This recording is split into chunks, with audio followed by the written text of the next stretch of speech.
kalaulah engkau berupaya membangun kesuksesan dan kesejahteraan itu dengan langkah-langkah berikut, dengan kalimat ini, tentu engkau akan mendapatkan kesuksesan yang sejati, kesejahteraan yang abadi, dan manfaat dalam kehidupan yang akan terus dimiliki. Apa kalimatnya?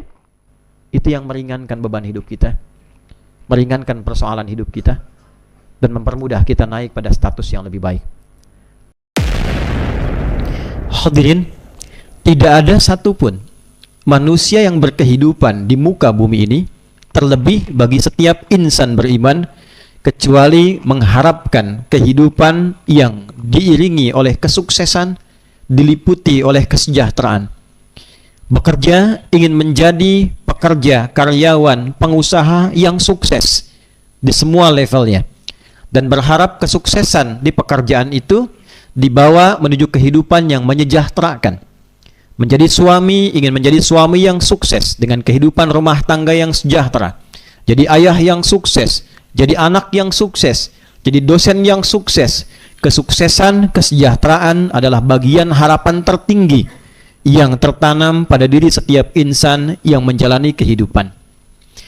Di antara ayat-ayat Al-Quran, terkhusus ayat-ayat yang dibiasakan dibaca di dalam kesempatan Jumat, baik Yasin di malam harinya, ada surat Al-Kahf di siang harinya.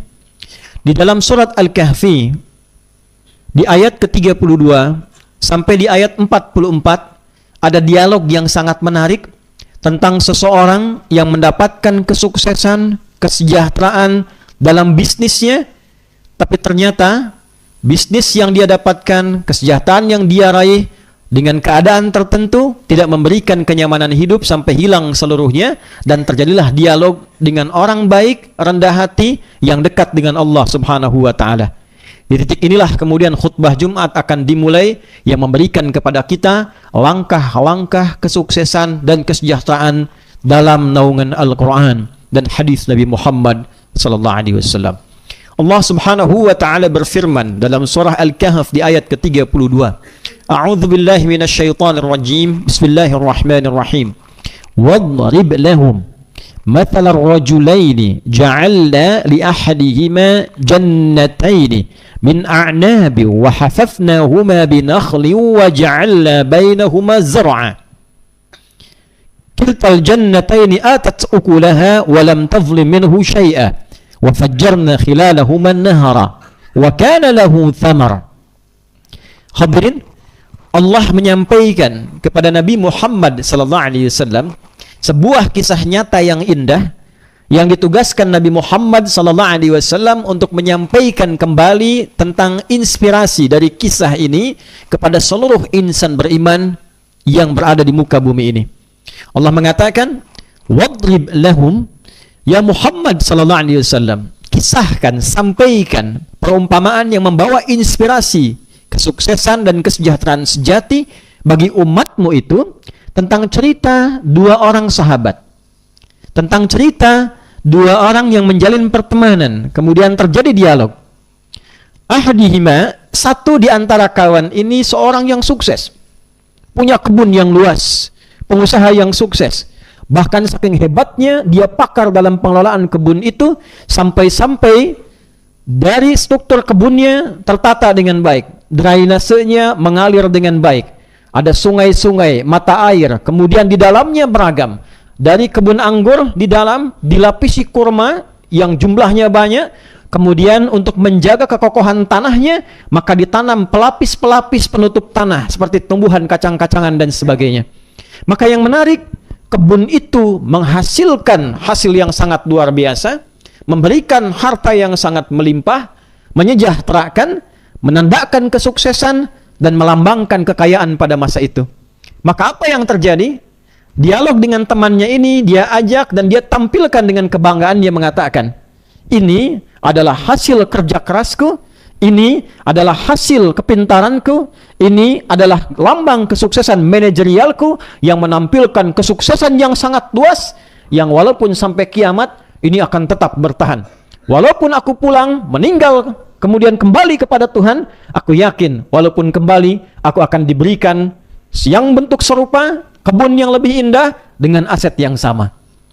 Maka di balik kesuksesan itu, di balik kenikmatan itu, ia menampilkan dirinya dengan keadaan yang sangat tinggi sampai-sampai kemudian menyampaikan kalimat-kalimat yang melebihi kuasa Tuhan Allah Subhanahu wa taala.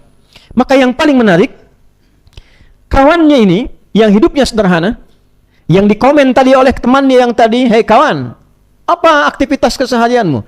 Sampai usia begini, sampai kemudian kau tumbuh seperti ini, kau tidak mendapatkan kesejahteraan seperti yang aku dapati. Aktsaru minka mala wa walada." Aku lebih banyak dibandingkan dengan engkau dari segi harta, keturunanku pun melimpah, terawat dengan baik, sementara engkau dalam keadaan yang sangat terbatas. Hadirin, yang paling menarik, perhatikan jawabannya ketika memasuki ayat ke-39. Walaula idh dakhalta jannataka qulta ma syaa Allah la quwwata illa billah in tarani ana aqalla minka mala wa walada. Walaula idh dakhalta jannatak. Sayang sekali dengan sikapmu itu. Kesuksesanmu bagus, kesejahteraanmu baik, tapi aku khawatir gaya hidupmu, kesuksesanmu, karaktermu itu tidak mengimbangi apa yang telah engkau raih, tapi bisa menghanguskan apa yang telah engkau capai. Perhatikan kalimatnya, walaula idh dakhalta jannatak. Kalaulah engkau berupaya membangun kesuksesan dan kesejahteraan itu dengan langkah-langkah berikut, dengan kalimat ini, tentu engkau akan mendapatkan kesuksesan yang sejati, kesejahteraan yang abadi, dan manfaat dalam kehidupan yang akan terus dimiliki. Apa kalimatnya? Walaula idh dakhalta jannatak. Kalaulah engkau masuk ke asetmu, ke kebunmu itu, ke tempat suksesmu itu, dengan mengatakan Masya Allah, la quwwata illa billah. Quran mengajarkan kepada kita algoritma kesuksesan dan kesejahteraan. Allah tidak menginginkan kita sukses tapi tidak sejahtera. Sejahtera tanpa kesuksesan itu pun semu sifatnya. Maka kalimat pertama yang diajarkan oleh Al-Quran melalui kisah ini disampaikan pada Nabi untuk diteruskan kepada umatnya. Allah mengajarkan Masya Allah. Harus terangkai algoritma bagi Anda yang ingin sukses dalam pekerjaan, sukses dalam kehidupan. Tancapkan algoritma ini pada hati kita yang paling dalam. Masya Allah. Hadirin, Masya Allah memiliki setidaknya 3 makna utama. Satu, Masya Allah adalah kalimat yang diungkapkan ketika kita mendapati, walaupun sekedar melihat, menyaksikan, apalagi meraih satu puncak kesuksesan, satu puncak kesejahteraan, satu puncak kenikmatan. Anda mendapati promosi jabatan, Masya Allah. Lihat rumah yang indah, Masya Allah. Ingin ditautkan dengan Allah, Inna lillahi wa inna ilaihi rajiun. Semua milik Allah, semua akan dihisab. Tapi kita ketika mendapati itu kita katakan Masya Allah. Masya Allah adalah ungkapan yang ditampilkan ketika kita mendapati keindahan, kesuksesan, kebahagiaan, kesejahteraan yang diraih.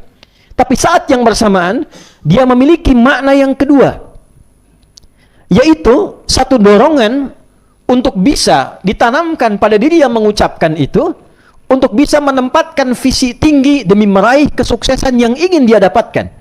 Seakan-akan kalimatnya ingin mengatakan ketika Anda masuk bekerja, mengatakan Masya Allah, pada saat yang sama tanamkan visi. Dengan bekerja ini Anda harus sampai pada titik sukses yang paling tinggi. Optimis. Setiap diberikan tugas, pasang target. Ini selesai. Optimis bisa tuntas, bisa diselesaikan. Sampai ke puncak Anda bisa meraih kesuksesan itu. Jadi Al-Quran mengajarkan, kalau Anda ingin sukses, maka bersikaplah profesional. Disiplin dalam pekerjaan. Baik melakukan tugas, tanamkan integritas, bekerja dengan baik, bekerja dengan semangat, sampai itu bisa Anda raih.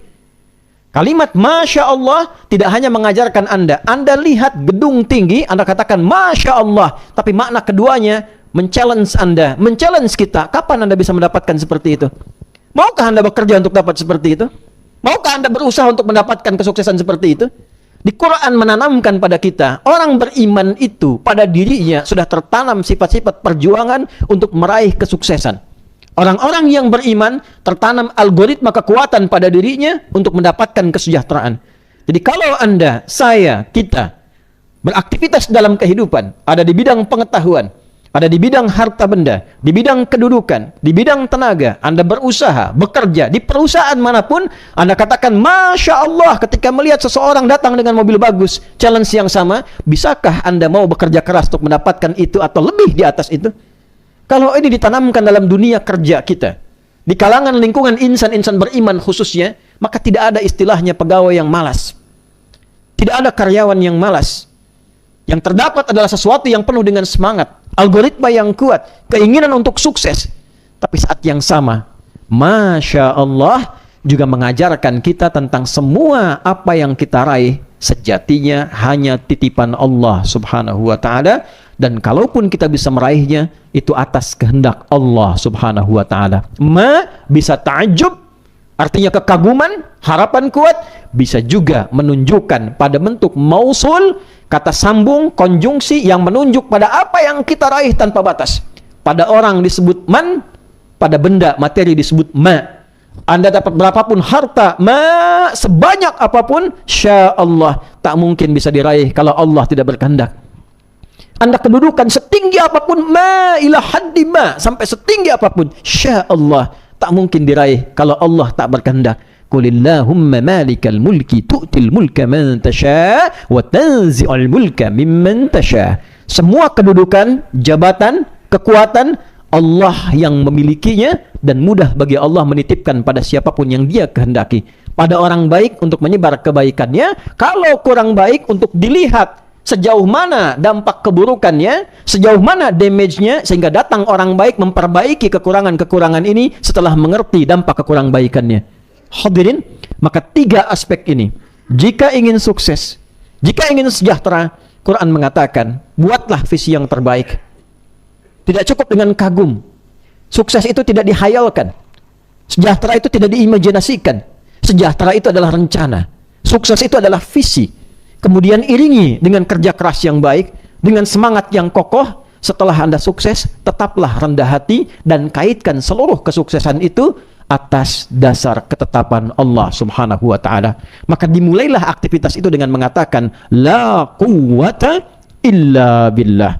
Tidak ada kekuatan, tidak ada kehebatan, tidak ada segala hal yang mendukung kita itu bisa sukses kecuali atas izin Allah subhanahu wa ta'ala. Maka ini algoritma pertama yang diajarkan oleh Al-Quran pada siapapun yang menginginkan kesuksesan yang sejati. Maka yang pertama harus dikatakan punya visi yang baik, bangun kekuatan yang terbaik, manajerial yang kokoh, saat yang bersamaan bangun konektivitas dengan Allah sehingga tercipta kerendahan hati yang baik. Saudara, hadirin, sesuatu yang terkoneksi dengan Allah, kalimat singkatnya disebut dengan takwa. Maka ketika seseorang meningkatkan takwanya, dia memiliki pengertian membangun konektivitas hubungan dengan Allah yang kuat. Semakin kuat takwanya, artinya semakin kuat hubungannya dengan Allah subhanahu wa ta'ala.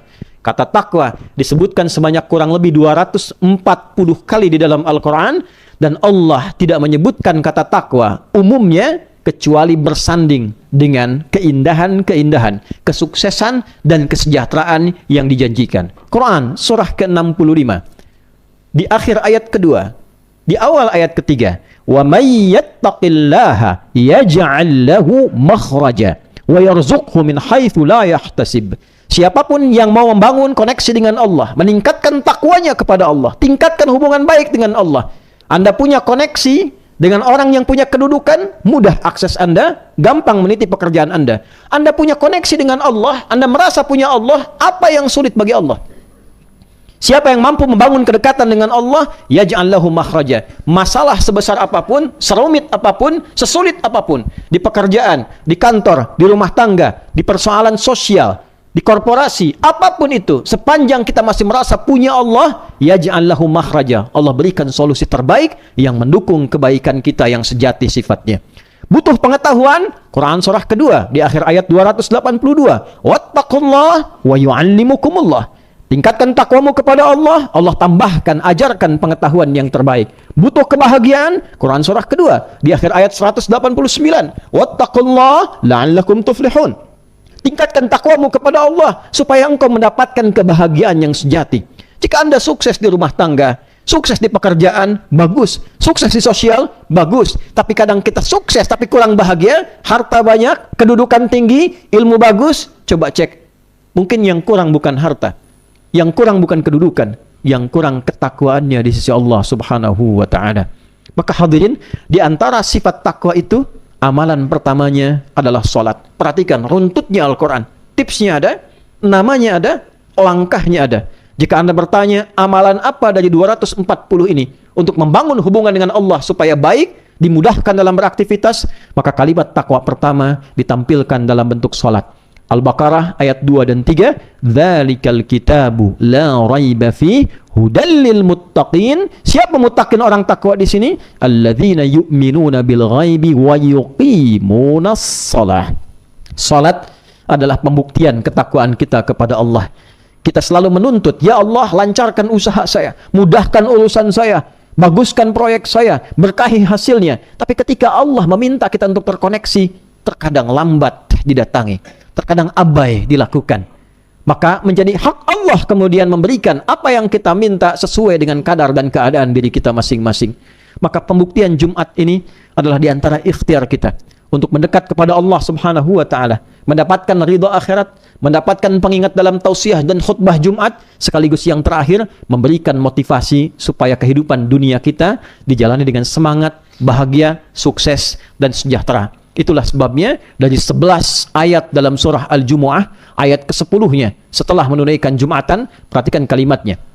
فَإِذَا قُضِيَتِ الصَّلَاةُ فَانْتَشِرُوا فِي الْأَرْضِ وَابْتَغُوا مِنْ فَضْلِ اللَّهِ.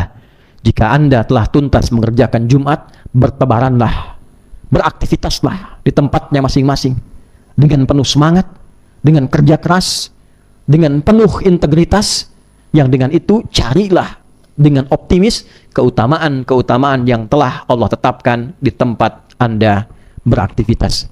Semoga Allah Subhanahu wa Ta'ala memberikan kekuatan pada diri kita untuk tetap semangat, memberikan solusi pada setiap persoalan yang kita dalami.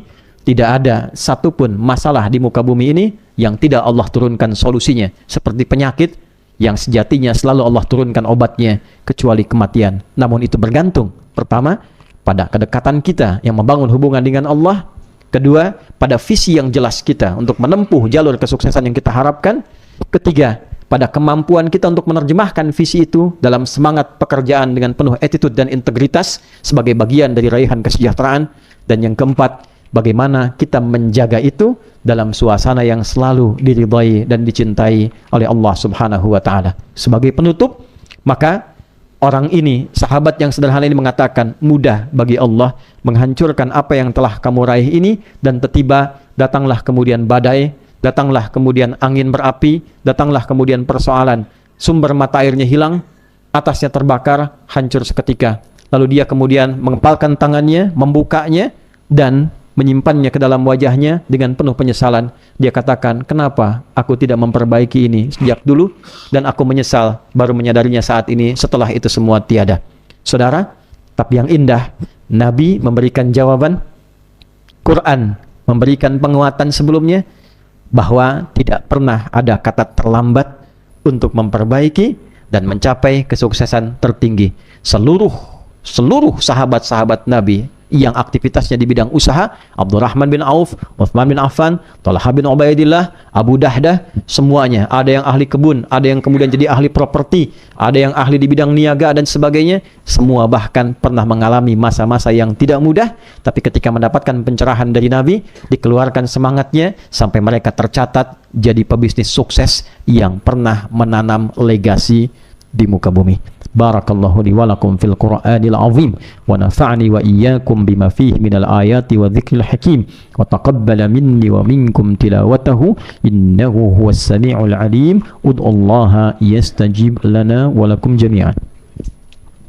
Hadirin, sebelum kita menundukkan hati berdoa dengan segenap kehusyuan yang mampu kita tampilkan, izinkan khatib ingin mengingatkan dengan kuat bahwa sekeras apapun kita berusaha, sejauh apapun kita melangkah, tetap kuasa di tangan Allah Subhanahu wa Ta'ala. Oleh karena itu, Yang paling penting dalam hidup, pastikan kita selalu terhubung dengan Allah sampai kita merasa dalam hati kita punya Allah. Kita punya Allah. Itu yang meringankan beban hidup kita, meringankan persoalan hidup kita, dan mempermudah kita naik pada status yang lebih baik. Dan yang kedua, diingat persis bahwa seluruh aktivitas kita akan dihisab kelak, dievaluasi, dinilai saat kita kembali kepada Allah Subhanahu wa Ta'ala. Anda di kantor dievaluasi, Anda di kantor ada inspektorat, maka di akhirat pun semua amal kita akan dihisab. Pastikan dunia kita baik dan akhirat kita aman. Untuk itu, mari kita berdoa. Sekali lagi, kita lakukan dengan ikhlas dan khusyuk, dan semoga dengan itu Allah menerima apa yang kita mohonkan kepadanya. Allahumma taqabbal minna innaka antas sami'ul alim wa tub 'alaina innaka antat tawwabur rahim.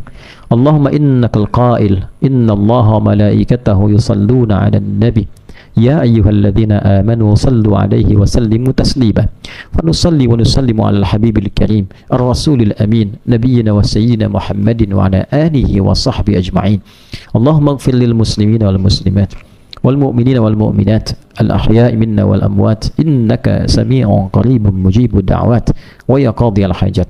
Ya Allah, kami mengakui kami banyak berbuat kesalahan, bahkan mungkin dalam kesalahan itu banyak dosa yang telah kami kerjakan.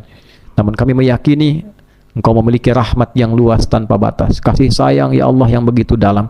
Maka di Jumat ini kami memohon dengan kasih sayang-Mu, ampunan-Mu, rahmat-Mu, ya Allah ampuni seluruh orang-orang memiliki kesalahan dan dosa sampai Jumat ini, dimanapun ia berada, muslimin dan muslimat. Allahumma la tada' lana fi maqamina hadza dzamban illa ghafartah. Ya Allah, khususnya bila ada satu jamaah siapapun ia datang ke tempat ini di Jumat ini membawa dosa, jangan biarkan ia meninggalkan Jumat ini, masjid ini, kecuali Engkau telah ampuni seluruh dosa-dosanya. Wala hamman illa farajtah. Ya Allah, jika ada yang merasakan kegelisahan di Jumat ini, siapapun dia, mohon tenangkan hatinya. Allahumma ya Allah wala asiran illa yasartah. Jika ada di antara jamaah satu pun yang sedang mengalami kesulitan, maka mohon angkat, ringankan dan hilangkan seluruh kesulitannya. Wala maridan illa syafaitah. Jika ada di antara kami yang saat ini sedang diuji dengan penyakit, apapun itu ya Allah, kuatkan kami, angkat dan hilangkan, sembuhkan penyakit kami ya Arhamar Rahimin. Wala dainan illa qadaitah. Ya Allah, Engkau Maha tahu jika ada di antara kami hamba-Mu memiliki kesulitan finansial, terlilit utang piutang, apapun bentuknya, limpahkan rizki kepadanya untuk melunasi utang-utangnya. Allahumma wala hajatan min hawaijid dunya wal akhirati fiha laka ridwan wa fiha lanas salah illa qadaitaha ya Arhamar Rahimin.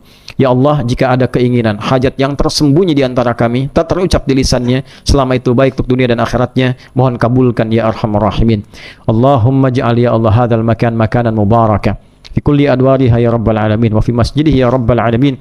Ya Allah, jadikan tempat ini tempat yang baik, tempat yang diberkahi, terkhusus dalam masjidnya. Jangan biarkan ada satu tapak di bagian tempat ini yang berlaku maksiat, yang menyimpang dari ketentuan-Mu ya rabbal alamin. Rabbana Allahumma ya Rabbana ya khairan nasirin unsur ikhwatana fi Palestin wa fi Sudan wa fi kulli makanil mubtalin. Ya Allah, kami mohon anugerahkan pertolongan-Mu kepada saudara-saudari kami di Palestina, di Sudan, di berbagai tempat yang tengah mengalami kesulitan, dan mohon ya Allah dengan doa ini menjadi pertanda keringanan hisab kami di akhirat kelak. Rabbana atina fid dunya hasanah wa fil akhirati hasanatan wa qina adzabannar bifadlika subhana rabbika rabbil izzati amma yasifun wa salamun alal mursalin walhamdulillahi rabbil alamin. Ibadallah, innallaha ya'muru bil adli wal ihsan wa ita'i dzil qurba wa yanha 'anil fahsya'i wal munkari wal baghi ya'idzukum la'allakum tadhakkarun wa la dzikrullahi akbar wallahu ya'lamu ma tasna'un. Aqimus shalah yarhamukumullah.